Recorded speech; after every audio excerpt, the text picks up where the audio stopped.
மனுஷனுக்கும் மிருகத்துக்கும் உள்ள பந்தம் எப்படி இருக்குன்னு பாருங்கள். அறிவுள்ள மனுஷங்க தான் அதை வாயில்லா ஜீவனை துன்புறுத்துகிறாங்கன்னா, ஆனால் அந்த ஐந்தறிவு உள்ள ஜீவன் டெய்லியும் வந்து இந்த அம்மாக்கிட்ட தண்ணி குடிச்சிட்டு போகுது பாருங்கள். அவங்க வீட்டு பக்கத்தில் வந்து தான் புல் சாப்பிடும். அந்த அம்மா டெய்லியும் தண்ணி வைப்பாங்க, தண்ணி குடிச்சிட்டு போகும் பாருங்கள். டெய்லி இது தொடர் கதையாக நடக்குது எங்கள் நீலகிரியில்.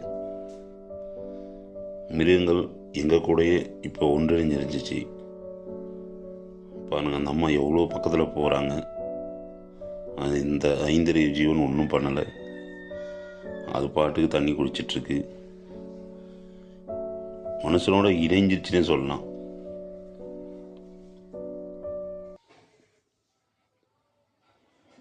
பார்க்கத்தான் கொடூரமாக இருக்குது, ஆனால் மனசு